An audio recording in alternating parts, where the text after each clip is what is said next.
ভালো করে শোনেন, যারা আরব আরব মধ্যপ্রাচ্যে আরব কান্ট্রি যারা আছে তাদের কাছে লেকচার যদি পৌঁছায়, নবী সাল্লাল্লাহু আলাইহি ওয়াসাল্লামের কেমন অনুসারী আমরা চিন্তা করেন।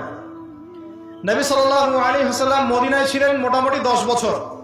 এই 10 বছরে প্রথম ইহুদি গোত্র বনু কাইনুকা, তাদের সাথে আল্লাহর নবী সশস্ত্র যুদ্ধ করেছেন, করে তাদেরকে এই মদিনা থেকে বের করে দিয়েছেন। আমাদের নবীর সুন্নাহ এটা। আমরা কত উত্তম অনুসারী চিন্তা করেন। দ্বিতীয় একটা গোত্র ছিল বনু নাজির, তারা আল্লাহর নবীকে হত্যার চেষ্টা করেছিল, আল্লাহর নবী তাদেরকেও বের করে দিয়েছেন, সূরা হাশরের দলিল আছে। তৃতীয় একটা গোত্র ছিল বনু কুরাইজা, খন্দকের যুদ্ধে আমাদের সাথে প্রতারণা করেছিল, আল্লাহর নবী তাদেরকেও বের করে দিয়েছেন। একজনকে বাকি রাখেন নাই, একজনকেও না। আর বাকি যেগুলো ছিল তারা খায়বারে গিয়ে আশ্রয় নিয়েছিল। হুদায়বিয়ার সন্ধির পরে আলী রাদিয়াল্লাহু আনহু হাতে এই খায়বার বিজয় লাভ করেছে।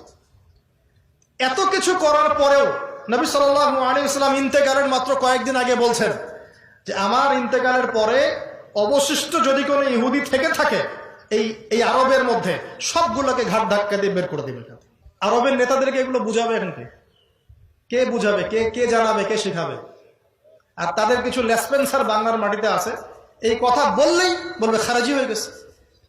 কি হয়ে গেছে? খারাজি হয়ে গেছে। সুবহানাল্লাহ। ওয়াল্লাহি আমরা খারাজি হই নাই, বাট তাল্লাহি আপনারা মুনাফিক হয়ে গেছে।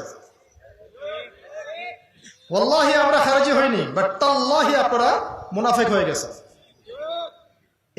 এই বক্তব্যগুলো নিয়ে আর এই ঈমান আকীদা নিয়ে কবরে যায় না। আল্লাহর ওয়াস্তে দোহাই লাগে। যেই নবী সাল্লাল্লাহু আলাইহি ওয়াসাল্লাম নিজের জীবদ্দশায় চারবার ইহুদিদের সাথে যুদ্ধ করলেন, তাদেরকে বের করে দিলেন, ইন্তেকালের কয়েকদিন আগে বলছেন যে আমার ইন্তেকালের পরে বাকি যেগুলো আছে এগুলোকে তোমরা বের করে দিবে। আর এটা বাস্তবায়ন করলেন কে?